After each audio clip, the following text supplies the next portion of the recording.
Hashtag I am the vicious villain in a redemption story. Less than 30 years old, yet I have already done every bad deed imaginable and made countless enemies. However, unlike in the original story, not only did I not bully the male and female leads, I even became a simp for the female lead Willow. Because of that, not only did I work hard doing dirty work for the Liu family during the day, but at night I also worked hard serving Willow Liu. What I never expected, however, was that after the male lead Makoto returned to the country, Willow suddenly began keeping her distance from me. Maybe it's true that villains eventually get what's coming to them. A week ago, I was diagnosed with a terminal illness. Only then did the system finally show up. At first I thought it could save my life, help me smash those scumbags and turn my life around. But instead it cleared its throat and said, "You have to die at the female lead's hands in order to completely leave this world." I was speechless. Hashtag Chapter 1.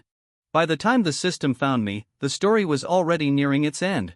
It said, "You are the vicious villain." I lit a cigarette and sat on the balcony thinking. Not even 30 years old. Yet I've done every terrible thing imaginable and made enemies everywhere. I slowly exhaled a puff of smoke, lowered my eyes, and curled my lips. As for the titled vicious villain, me, George, I deserve it completely. The system sounded a little guilty as it continued. Although I came late, by sheer coincidence, you still created quite a few obstacles between Willow and Makoto. I froze for a moment, then burst out laughing. Willow, the female lead. Makoto, the male lead. And me, the villain. But instead of bullying and humiliating the male lead, I clung desperately to the female lead. The smoke stung my eyes. I flicked the ash from my cigarette and asked, "They're about to get married. What do you still need me for? I don't have many days left anyway." Maybe villains really do get what they deserve. I only got the medical report a week ago. A terminal illness. Late stage of the late stage. The doctor's exact words were that treatment would have little meaning. The system paused before saying, "Your ending was predetermined long ago. But only by dying at Willow's hands can you completely leave this world." Die at Willow's hands. I savored those words and laughed until I choked. My voice turned hoarse for no reason. "There's nothing difficult about that," I said. "Willow hates me to death." Hashtag Chapter 2.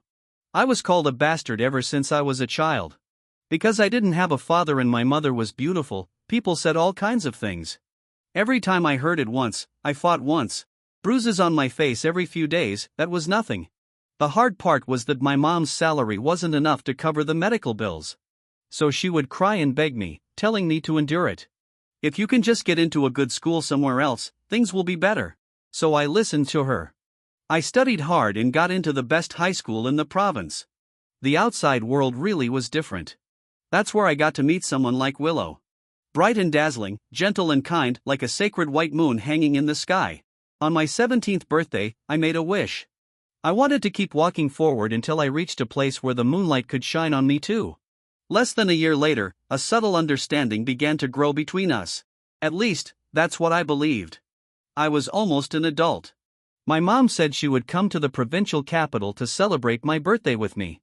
After hanging up the phone, I began to look forward to it. I wondered what flavor the cake would be. Late at night, I finally received a call. But the one speaking wasn't her. It was the police. They said my mother had been hit by someone street racing. She died on the spot. I spent my 18th birthday in the morgue.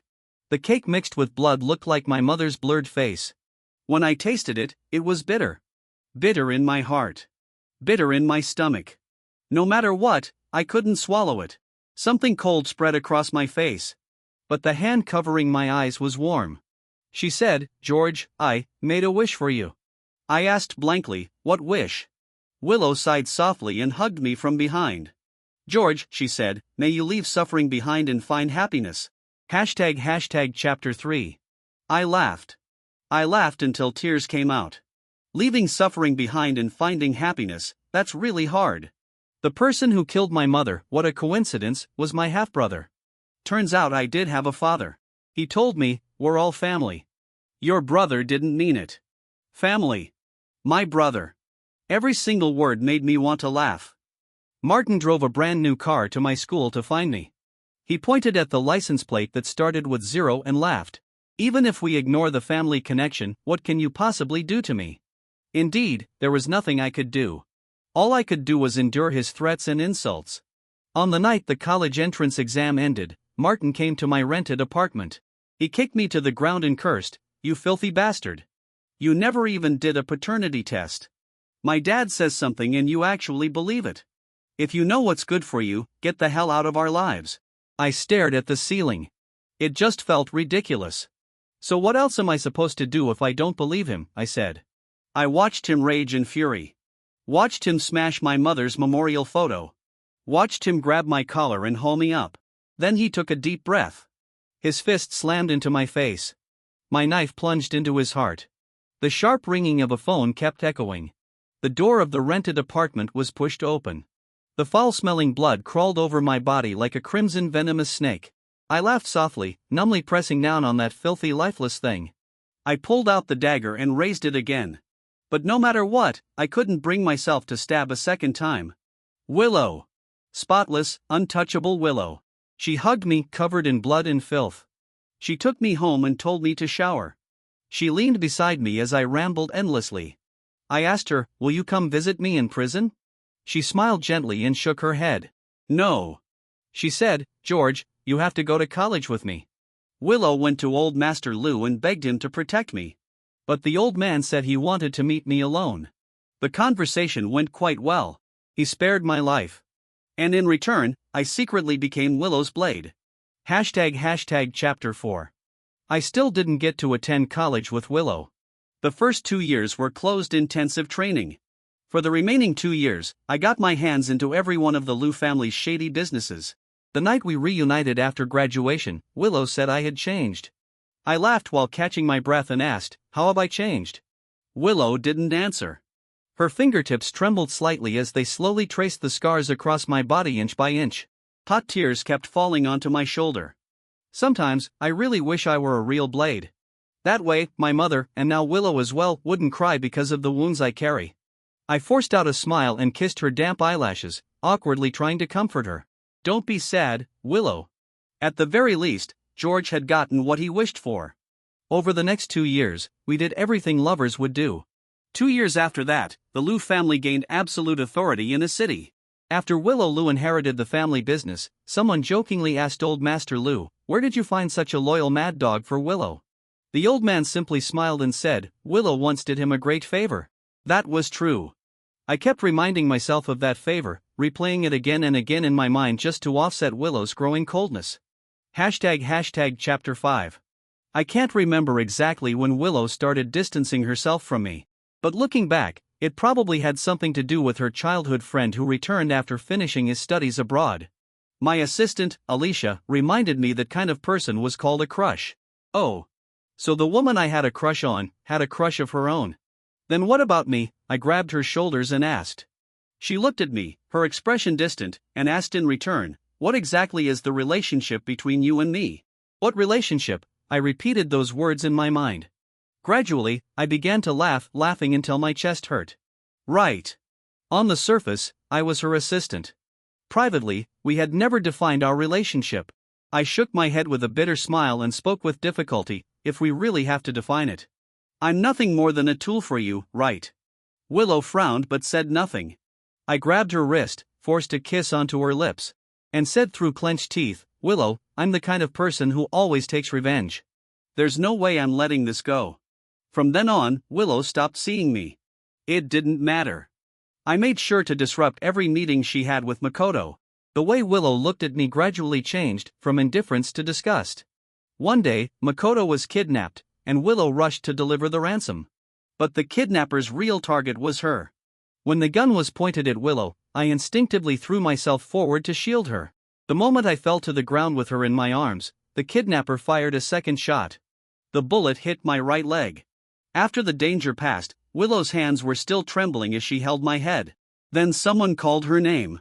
Willow immediately snapped out of it, pushed me away, and hurried over to help that person up. When Willow walked past me with Makoto on her arm, I was still lying on the ground. For a moment, I couldn't even tell where the pain was coming from. Looking at her back as she left, I called out stubbornly, "Willow, if you don't come back for me, I'm not leaving." The first time I ever threatened Willow, I didn't have much confidence. My voice trembled on the last few words. Willow heard me. Her steps paused for a moment, but she didn't stop. I looked away. closed my eyes and let out a self-mocking smile. Chapter 6. I still went to the hospital. Just a little too late, I almost had my leg amputated. After I was discharged, I had someone kidnap Makoto. Only then did Willow finally agree to see me. I threw away my crutch. Every step I took toward her sent piercing pain through my body. Willow looked at my pale lips and didn't refuse my embrace. Just like that, she fell into my arms without any defense. I imprisoned Willow. I forced her to look at no one but me every moment. I forced her to cut herself off from the outside world to forget Makoto. I tried to tear open that cold distant shell of hers and pour my pain into the heart that once beat against mine. I asked, "Who am I, George?" I laughed bitterly and bit her lips. Bit until there was blood. Bit until there were tears. Then I asked, "Then are you still Willow?" Again and again, the way Willow looked at me changed, from anger to sorrow. She said, "George, you've changed." I gripped her chin and laughed hoarsely. "How have I changed?" Willow pressed her lips together and didn't answer. But I insisted on prying them open. Anger was fine. Hatred was fine. What I hated was indifference. For a brief moment, there seemed to be a different emotion in her eyes, but it vanished just as quickly. Willow's breathing grew rapid, her chest rising and falling sharply. The next second, she suddenly flipped over and took control. Her waist moved wildly, as if accusing me with a storm of hatred. In the end, she looked at me with disdain and said coldly, "Are you satisfied now?" My face pale, I slowly curled my lips and pushed her away. After she walked into the bathroom to shower, I turned my head and spat out a mouthful of blood. I wiped my mouth and lay back down again. My chest felt empty. Satisfied? Not really. But if I wasn't satisfied, what could I do? I raised my hand and covered the glaring light. George's days were almost over. Chapter 7. Looking back on the life of this vicious villain of mine took only 3 cigarettes.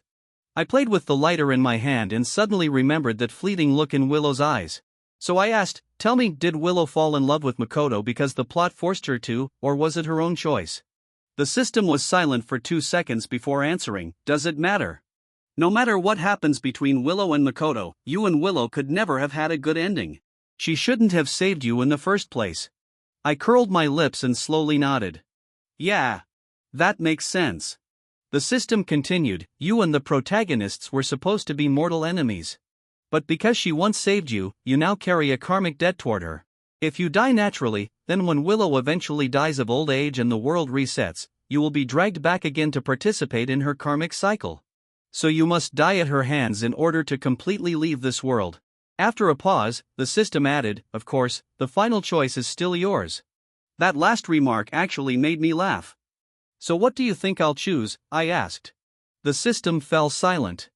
I wanted to laugh again, but suddenly my stomach twisted with violent pain.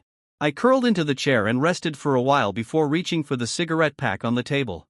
The next second, the lighter in my hand was confiscated.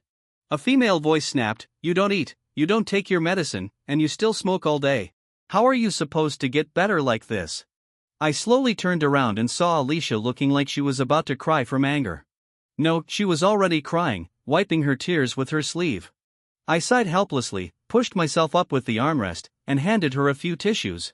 "Did you finish what I asked you to do?" I asked. Alicia blew her nose and replied in a muffled voice, "Yeah.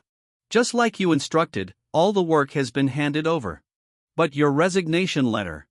Miss Lou Willow, she refused to approve it. I raised an eyebrow. Her reason?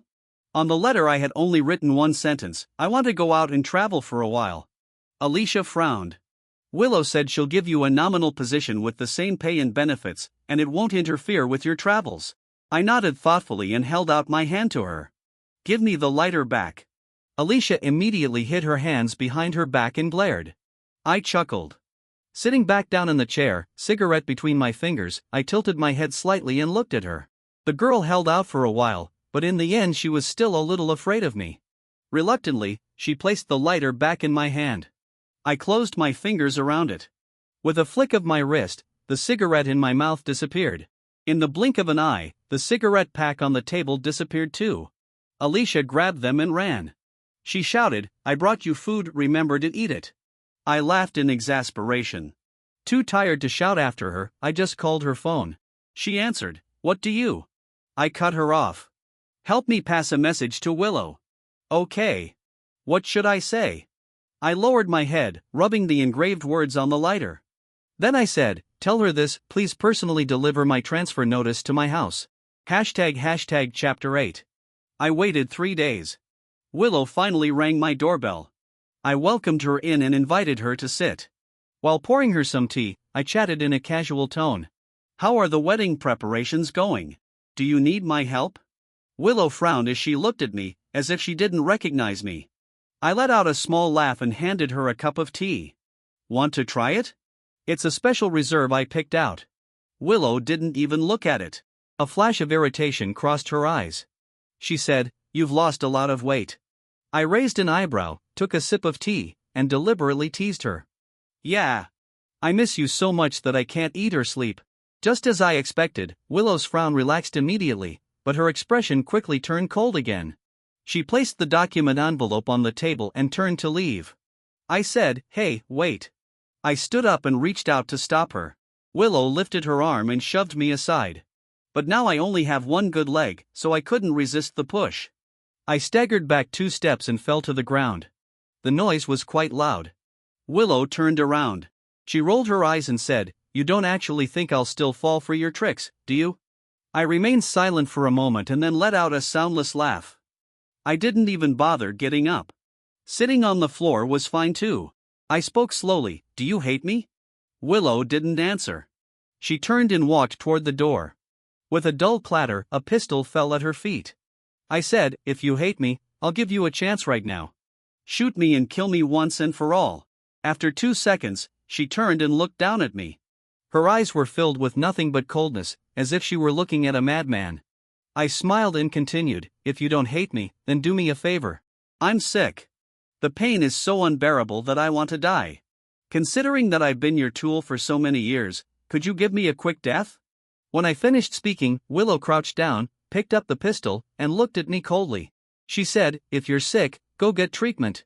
With another sharp sound, she threw the pistol onto the table. Then she added, Do you want me to call a doctor for you?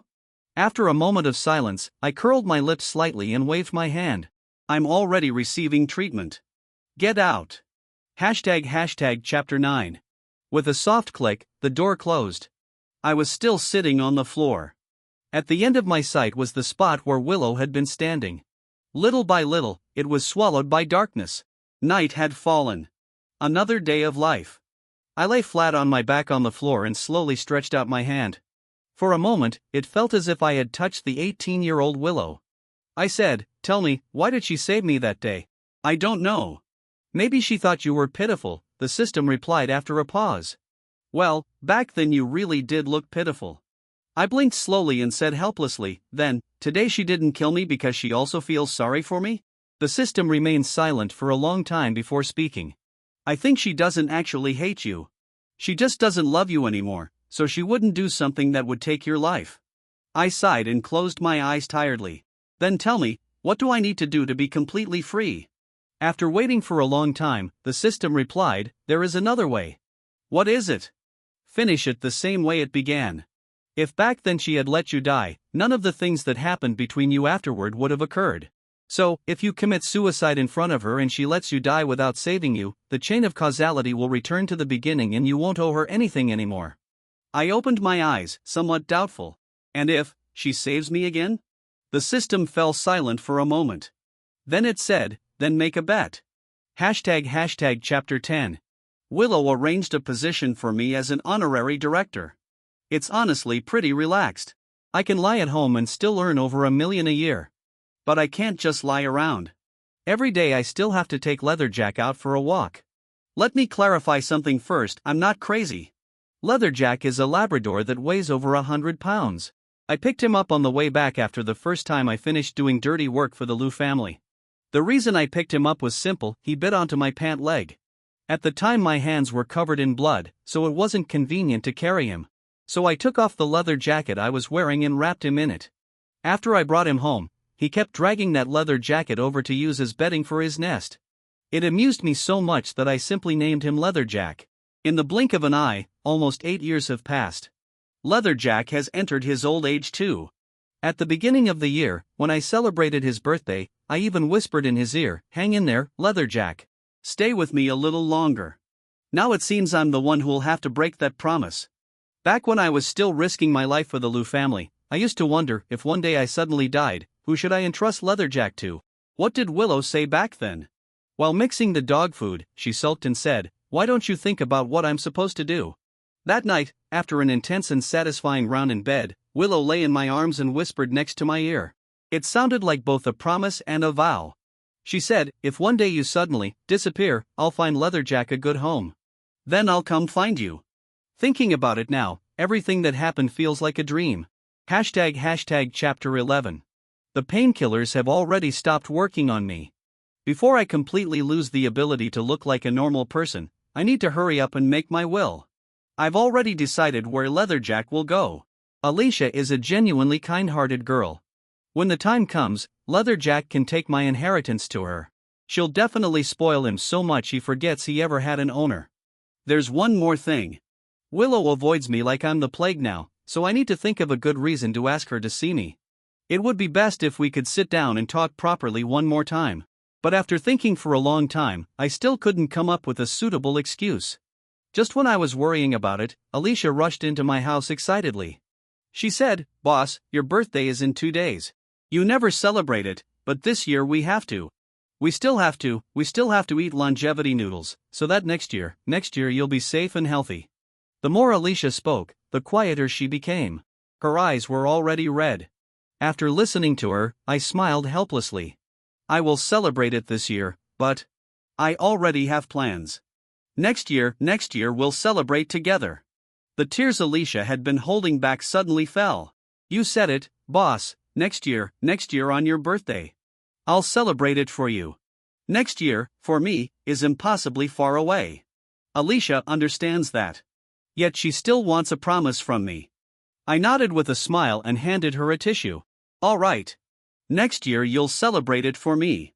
After Alicia left, I took out my phone. My fingertip hovered over the PIN number at the top of my contacts for a long time. In 2 days, March 27th. It's my birthday. It's also the anniversary of my mother's death. Now the only person who still remembers that is Willow. During the 4 years she was in college, I didn't celebrate my birthday. Later, when we lived together, I still didn't celebrate it. But Willow remembered. When that day came, she would sneak over before I woke up, holding 2 boiled eggs. Starting from my forehead, she would slowly roll them down to my feet. While murmuring softly, "Roll the illness away, roll the good luck in." After rolling them twice, she would mischievously kiss me and say, "All right. The good luck is sealed. George has to keep growing well." She never said happy birthday. But every word she spoke was filled with a blessing. Later on, she moved out. And I returned to how things used to be. Every March 27th, I would go to the cemetery and spend the day with my mother. Now this is the last March 27th I'll ever have. This time, I want to stay home and pass it warmly. The thumb hovering above the screen finally pressed down. While waiting for the call to connect, I cleared my throat. After 7 or 8 rings, a distant female voice answered. "What is it?" Willow asked. I paused for a moment and said politely, "Do you have time right now?" Silence came from the phone. It was obvious Willow didn't want to talk to me. Maybe I was already annoying her. I chuckled and continued speaking on my own. "The day after tomorrow is my birthday. Do you want to have a meal with me?" Willow still didn't say anything. I sighed and spoke sincerely. "I promise after this meal, I'll behave myself from now on and work obediently for the Liu family. All right?" After a while, Willow finally spoke. "Get better first." I froze for a moment, then couldn't help laughing. Then I heard her ask, "What time?" I stopped laughing. "After you get off work," I said. "Okay." ## Chapter 12. On my birthday, I wanted to tidy myself up a little. The suits no longer fit me. After searching for a long time, I chose a gray hoodie with matching sweatpants. The loose fit didn't make me look like a skeleton. While fixing my hair in front of the mirror, it suddenly occurred to me that today's outfit looked a bit like the one I wore the first time I took the initiative to greet Willow. But when I looked closer, it didn't seem the same at all. Back then, George's eyes were bright. Now, George looks like a faded photograph. Whatever. Too lazy to change. At least it's comfortable. I made a meal for Leatherjack, watched him finish eating, then packed a backpack full of snacks for him and took him to Alicia's house. The moment Alicia saw me, she blurted out, "Boss, you look really handsome today." I snorted. "What, wasn't I handsome before?" She immediately shook her head, pressing her lips together. The smile in her eyes shimmered through tears. "Boss, today you're especially handsome. You look like a college student, full of energy." I laughed, ruffling her hair. "Did you forget to say something to me?" Alicia quickly wiped her eyes, stepped forward, and gave me a hug. "Happy birthday." I lifted one hand and lightly patted her back. "Thank you." After leaving Alicia's house, I went to the cemetery to visit my mother. It felt like I had barely said a few words before the afternoon had already arrived. Time to go home. I had promised to treat Willow to dinner, so I still needed to prepare a couple of proper dishes. Braised pork ribs. Stuffed green peppers with minced meat. Tomato shrimp soup. All dishes Willow had cooked before. I loved these three. So she used to make them often. Because she made them often, I ate them often. Which means now I can roughly recreate them myself. At 6:20 p.m., the 2 dishes and 1 soup were ready. The cake I ordered had also arrived. I poured 2 glasses of red wine and sat at the dining table waiting. The second hand circled around again and again. 7:15, the doorbell finally rang. Willow was wearing a custom-made evening gown and an exquisite necklace. She had probably just rushed over from some banquet. I didn't go forward to greet her, I was busy reheating the dishes. When the food was placed back on the table, Willow sat down across from me. I couldn't help but laugh softly. I moved the extra set of chopsticks and the wine glass beside me over to her side. "Go ahead and eat," I said. "It's not as good as what you cook, but it's not bad." Willow glanced at the dishes on the table and said calmly, "I've already eaten." My hand paused in the middle of picking up food. I looked up and teased, "Are you sure you won't eat? If you ever want to taste my cooking again, you might not get another chance." Willow sat upright without moving. "I don't need to." I raised an eyebrow slightly and put my chopsticks down as well. Lifting my wine glass, I smiled. "Won't you wish me a happy birthday?" Willow looked at me expressionless. "Happy birthday." I shook my head. She looked as if someone had a knife at her throat. Seeing her pick up the wine glass, I lazily said, "I drugged it." Willow paused and lifted her eyes coldly. I set down my glass and leaned back in my chair, tilting my head slightly as a slow smile appeared. "Sorry. I remembered wrong." My finger tapped lightly on the rim of the glass. "The one with the poison is actually mine." Willow's expression didn't change. She still put the wine glass back down. After a moment of silent eye contact, I picked up my own glass and took a sip. In my mind echoed the system's words, "What if she saves you again?" I asked, "Willow, if I told you I put poison in my own glass, would you save me?" Willow simply looked at me calmly. Her expression was indifferent, like a proper spectator. I gave a bitter smile. "Back then, you used to believe everything I said." She tilted her head slightly, brushing her hair behind her ear, and replied lightly, "I did believe you." I looked up just in time to catch the flash of impatience in her eyes. Suddenly, I understood. She still remembered that time when I pretended to be shot and collapsed into her arms. Resting my chin on one hand, I laughed so hard my shoulders shook. "So petty, Willow," I said. "One mistake and you sentenced me to death." After laughing enough, I stood up with the wine glass in my hand and said seriously, "Let this glass of wine be my apology to you." "All right?" Willow didn't answer. So I leaned forward and, like a gentleman, lightly clinked her wine glass with mine. Then, under her gaze, I tilted my head back and drank it all. The moment the glass left my lips, a countdown notification sounded in my mind. I lazily sat back in the chair. Meanwhile, Willow's gaze fell on the now empty glass. Suddenly she spoke. "Don't lie to me again." I met the eyes she turned toward me. Silently swallowing the lump in my throat, I curved my lips into a sincere smile. "I promise, from now on, I'll never lie to you again." After a moment of silence, Willow looked away. Her tone softened slightly. "Shall we cut the cake?" I nodded. "Of course." ## Chapter 13. Willow was unwrapping the cake packaging. Her movements were orderly and pleasing to watch. I said, "Willow, after today, I'll be 28. Willow paused while opening the candle box. "I know. How many candles do you want?" I smiled half a beat late. "One is enough." I only have one wish. Thinking about it now, it's kind of funny. I've never been able to forget the wish I made on my 18th birthday. So for my last birthday, I decided to return one to her. The candle was lit. Willow's bright face blended into the candlelight. Gradually warm. Gradually blurred. I closed my eyes and made a wish. I hope Willow will be happy for the rest of her life. The candle was blown out. George no longer owed Willow anything. I relaxed and smiled. When I opened my eyes, I met Willow's slightly stunned gaze. But the next second, the sudden ringing of her phone pulled her back to reality. Willow answered quickly. Judging from her tone, it was probably Makoto on the other end. After hanging up, Willow stood up. "Won't you try the cake?" I asked. Willow shook her head and walked toward the door. I slowly followed, stopping 2 steps behind her. How should I say goodbye? Willow slung her bag over her shoulder and, as if sensing something, turned back. I lifted a smile and raised my arms slightly, testing the waters. How about one more hug? Willow looked at me. After a few seconds, she chose to turn away. I watched her back as my arms slowly fell. It was expected. So I wasn't disappointed. Just a little regretful. Willow, I called her name one last time. After a 2-second pause, I said softly, I won't be attending your wedding. Willow paused in her steps. She snorted coldly. Suit yourself. ## Chapter 14. After closing the door, Willow suddenly found herself unable to move forward.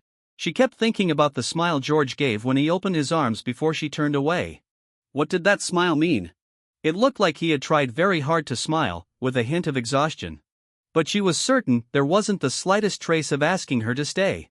Maybe it really was just as he said. After that dinner, their relationship would return to something normal. Willow tilted her head and took a step. Then stopped again. That smile surfaced in her mind once more. The moment she turned around, that smile had looked like a pile of ashes after something had burned out.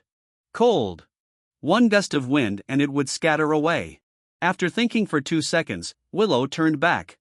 I shouldn't have been stingy about a hug, she thought with slight regret. Her fingertip had just touched the doorbell button when the phone in her bag rang. An inexplicable wave of irritation rose in Willow's chest. But when she saw the caller ID, it was as if all emotion was instantly drained from her. At some point, she had begun to feel like a machine running on a programmed routine. Whenever the name Makoto appeared, the program would activate. Just like now, she had to go do the right thing. ## Chapter 15. Taking the elevator downstairs. Getting into the car. Fastening the seatbelt. Every step was correct. Yet Willow still felt restless. She kept thinking. Maybe she should have stayed and eaten the cake with George.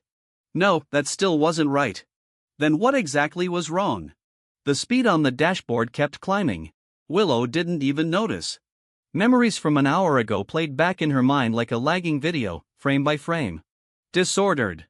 Fragmented. George had made only one birthday wish. That wasn't strange. George smiled many times tonight. He wasn't someone who smiled often, but he used to smile at her a lot. That wasn't strange either. George asked her to try his cooking, but she didn't. That wasn't right. George placed their bowls and chopsticks side by side, yet she chose to sit across from him. That also wasn't right. But George asked her to say happy birthday, and she said it. No. She shouldn't have said it.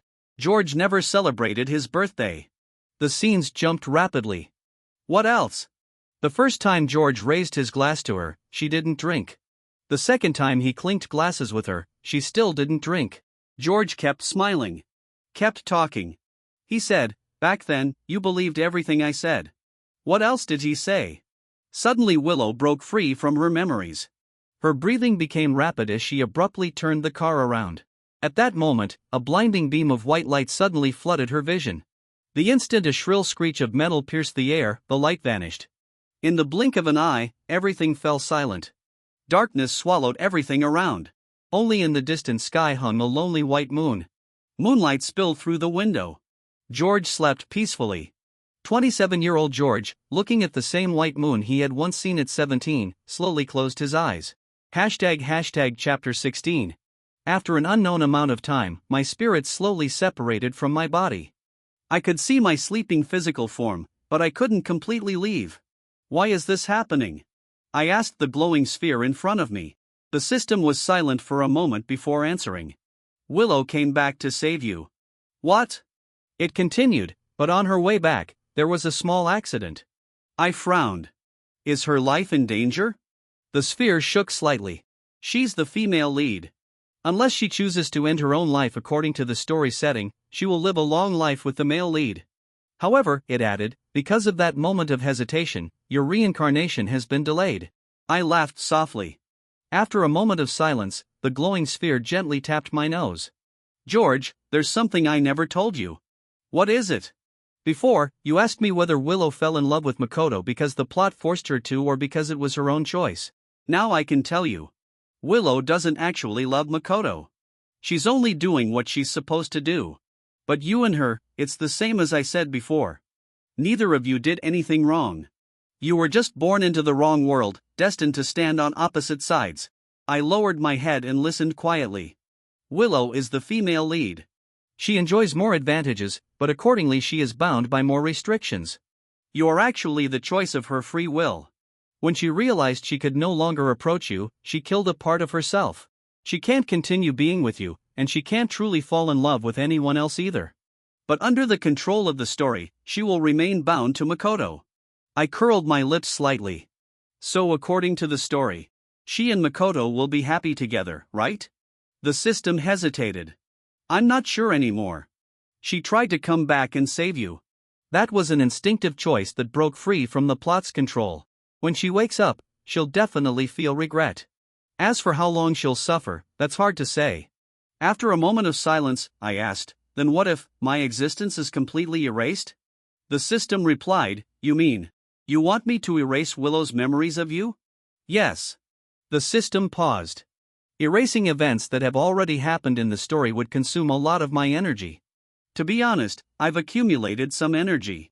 But I originally planned to use it to send you to a world where you could live a comfortable life. After speaking, the system paused again. It's your decision. I only have enough energy to do one thing: either erase all traces that you ever existed, or send you to be reborn into a good life. I didn't hesitate. Erase it. The glowing sphere trembled and circled around me twice. Let me warn you first.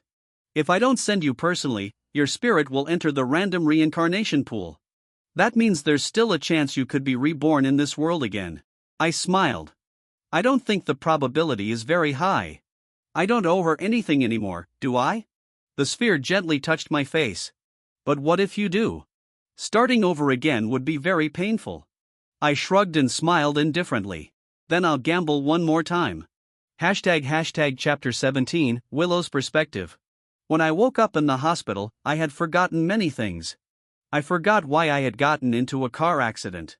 I also forgot that I already had a fiancé. His name is Makoto. He was my childhood friend. The only thing I remember is that he went abroad to study. But the friends and relatives around me told me that we were about to get married. Makoto sent off the visitors who came to see me, walked to the table, and placed down the flowers. I looked at his back for a moment, thought about it, and decided to be honest. Makoto, I said, in my memory, we're still just friends.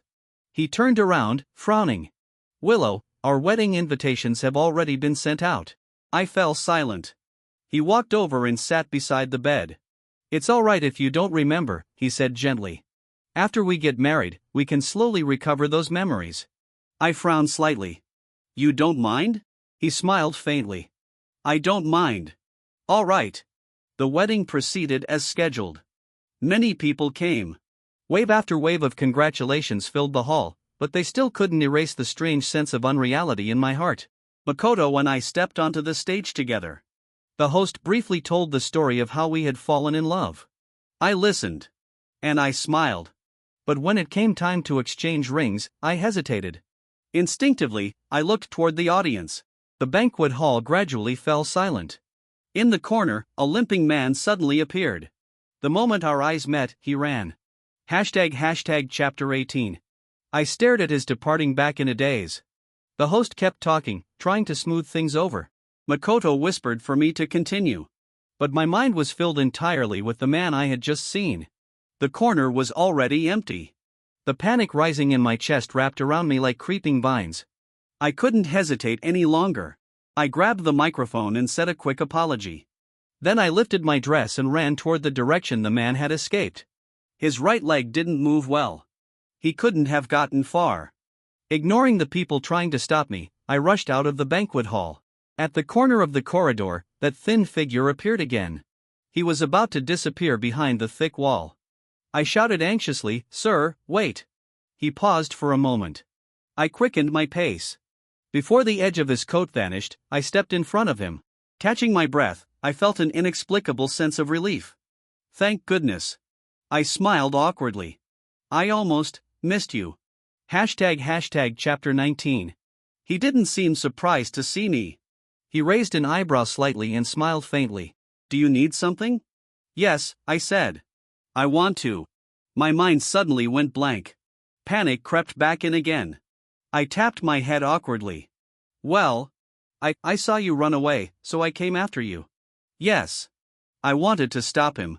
Seeing the faint smile in his eyes, I secretly let out a breath of relief and explained, I had a car accident. After waking up, I lost a lot of my memories. I can't remember your name.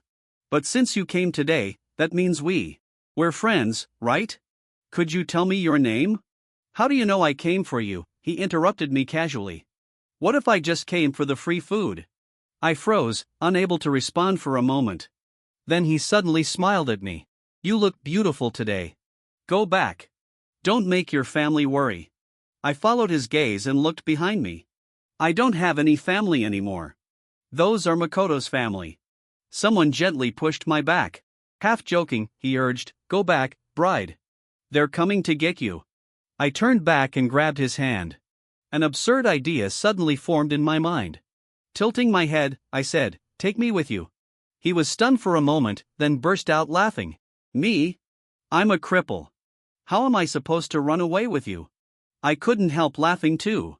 But my eyes drifted toward the spare wheelchair for guests at the end of the corridor. ## chapter 20. The wind rushed past my ears. The person in the wheelchair felt so light. Even his voice was light. It felt like a gust of wind could carry him away. Willow, he suddenly said, a lot of people are watching us. I tightened my grip on the handles and snorted. Let them watch. A bride running away from her wedding isn't something you see every day. He chuckled softly. Stop at the bus stop ahead. I nodded and slowed my pace, stopping at the sign. I watched as he stood up from the wheelchair. Only then did I notice, in this early spring weather of March and April, he was wearing only a white shirt. No wonder his hands were so cold. For some reason, I suddenly had the urge to hug him. But he stepped back and raised his hand to stop me. Don't. I'm a sickly guy. It's bad luck. I frowned. You're sick? Is it serious? Have you taken your medicine? He looked at me with a lazy smile. Don't worry. I'm getting treatment.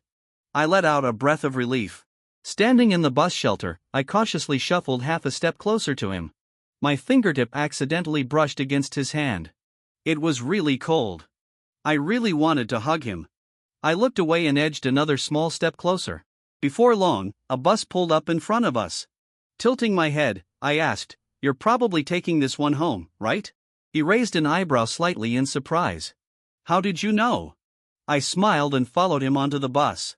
The driver glanced at us and said, No card, no ride. I hesitated and turned to him. Did you bring your card? He shook his head lightly, looking helpless. I didn't bring mine either. No cash either. What should we do now? As soon as he finished speaking, the driver frowned. No money, get off the bus. Looking at how you two are dressed, people might think you're filming some idol drama. I ignored the sarcasm in his voice. I was about to take off my earring. Just then, an elderly woman stood up. Just drive, driver, she said. I'll swipe my card for them. I looked at her gratefully and handed over the earring I had taken off. Thank you. Could I trouble you to swipe once more for him too? The old woman paused, then glanced at the space beside me. She sighed and pushed the earring back toward me. All right. I'll swipe again for you. Go sit in the back. I nodded and thanked her. Holding his hand, I walked toward the back and sat in the last row. Outside the window, the streetlights flickered in and out. The gentle spring wind brushed through his dark hair. The scene was beautiful, like a painting. I watched for a long time before slowly looking away. I haven't taken a bus in years, I said. He turned his head toward me and asked with a smile, when was the last time you rode one? I thought for a moment, sinking into memory. Tapping my cheek lightly with my finger, I said, probably 10 years ago. That long? Yeah, I said with a faint smile. I vaguely remember that in my second year of high school, every weekend I would take a taxi to the place where he worked part-time. I'd wait until he finished his shift and then we'd take the last bus home together. The person beside me chuckled softly. Who was he? I froze. It felt as though a crack suddenly opened inside my chest. That's right. Who was he? He asked again, was he important to you? Very important, I answered instinctively. Then you should remember him, he said. My throat tightened for no reason. Lowering my eyes, I said with difficulty, I'm sorry. A cold fingertip gently pressed against the corner of my eye. I forgive you on his behalf, he said. I looked up and met a pair of dark smiling eyes. Willow, he said softly, your eyelashes are really long. Chapter 21. When we arrived at his home, he didn't hurry to go inside. Coincidentally, I didn't want to say goodbye either. The motion sensor light in the hallway flickered on and off, bright, then dark, then bright again. He suddenly spoke. Do you want to come in for a while? I nodded immediately. Okay. He reached into his pocket for the key, but the next second, he frowned. Oh no. I didn't bring the key. I looked at him speechlessly. Isn't this a keypad lock? Oh, right. His expression relaxed again. I asked, you remember the code, right? He shook his head. I don't. Why don't you try your birthday? I froze for a moment, but the mischief in his eyes drew me in. Following his hint, I pressed the numbers one by one. 627, the door opened. I followed him slowly inside. A strange heaviness pressed against my chest. My voice trembled. Why, is it my birthday? He didn't answer. Instead, he walked to the dining table, picked up a delicate silver lighter, and tossed it lightly in his palm. This, he said, was given to me by someone very important. Now I'm giving it to you. He smiled. Consider it a wedding gift. I took it. The moment I saw the engraving, my heart suddenly tightened. Watch over George. I had carved those words myself, stroke by stroke. George. His name was George. An indescribable emotion tore through my chest. My mind became a chaotic blur. I couldn't breathe, as if I were drowning. I couldn't clearly see the person in front of me. My voice came out hoarse and trembling. George. Yes. How could I forget you? He smiled. It's all right. Why must we have known each other before when our hearts already meet today? I looked at his smile and frowned in pain. Is it really all right? Why would it be all right? How could it be all right? George, why are you giving this back to me? He smiled and said, because I'm leaving. My heart trembled. I opened my mouth but no sound came out. In panic, I reached out and hugged him tightly, pleading, George, George, George. Someone was pulling at my arm. Tearing at me desperately.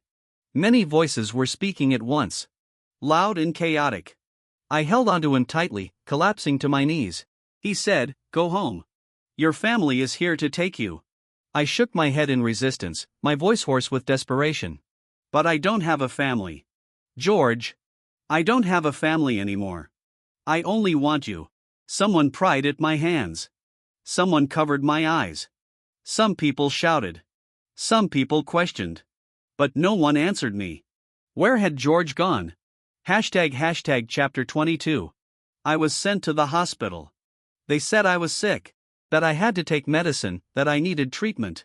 But I knew clearly that I wasn't sick. I just wanted to find George. I asked a lot of people. Doctors, nurses, my friends, even Alicia. All of them said, I don't know George. How could that be? I asked back with a bitter smile. Again and again. They thought my illness had grown worse. They wanted to lock me up, inject me, hypnotize me, and force me to forget George. So I ran away. I hid inside that house. During the day, I still went out to look for him. At night, I would return home and waiting for him to come back home. Day after day, year after year. One day I returned home through wind and snow. Facing the mirror, I brushed the snow from the tips of my hair only to discover that the frost white at my temples could not be wiped away. I looked at myself in the mirror and let out a self-mocking laugh. It had only been 3 years. I would not give up. If he didn't exist in this world, then I would go to another world. Finally, that force controlling me appeared again. I placed sleeping pills into my mouth one by one and asked, "Where did George go?" After waiting for a moment, it answered, "George is dead." I chuckled softly and said, "Why erase his existence? He requested it himself." I lowered my eyes and remained silent for a moment before saying, "I'm going to find him." That voice laughed and said, "If you die, this world will restart, and you will still remain here." I lifted my eyelids and spoke slowly, word by word. Is restarting such an easy thing? I don't know how much energy a single restart consumes. But what if the number of restarts becomes large enough? When the energy is exhausted and the world collapses, will I still be trapped here? It was silent for a long time before saying, "Even if you go to his world, what are the chances that you and he will meet again?" I swallowed the last pill, threw away the empty bottle, and smiled. What if we do? #extra story. When I attempted suicide for the 9th time, it appeared again. It said it wanted to make a deal with me. I would work for it for 10 years, and it would find someone to take my place in this world. I didn't listen. I kept walking deeper into the sea. It changed its offer and said, "Add another 5 years to the original terms. When the contract ends, I will send you to the world where he is." Deal. After becoming a system, I used the privileges of my position to watch George. He was born into a wealthy and loving family. He was the youngest of 3. He had an older brother, an older sister, and parents who loved him dearly. George was still very good at fighting. But even if he weren't, it wouldn't matter. I would help him. Every year on his birthday, George would make 3 wishes. My abilities were limited, I could only help him fulfill one of them. When he was 10 years old, George wished for a puppy. The next day when he went out, he picked up a white Labrador. That day he wasn't wearing Leatherjack. Yet he still named the puppy Leatherjack. His mother laughed and asked why he chose that name. He replied confidently, "Because Leatherjack likes Leatherjack." No one understood what he meant. But I did. Watching George grow up little by little, 15 years actually weren't that hard to endure. George was admitted to C University. And my current identity was also that of an ordinary freshman at C University. It was September, and the sunlight was still bright. Green shade was lush, crowds surged everywhere. Amid the noise and bustle, I found a quiet corner. He stood beneath a tree, tall and slender, straight and elegant. That strikingly handsome face carried an air of carefree confidence. I slowly walked closer and stopped 3 steps away from him. A gentle breeze passed by. He turned around, the corners of his lips lifting slightly. That faint smile was like snowmelt holding a ray of sunlight, flowing through my entire being. Perhaps because I had been staring at him, he raised an eyebrow slightly and walked toward me. 1 step. 2 steps. 3 steps. He reached out his hand, his dark eyes curved into a bright smile, and said, "Hello, classmate. My name is George."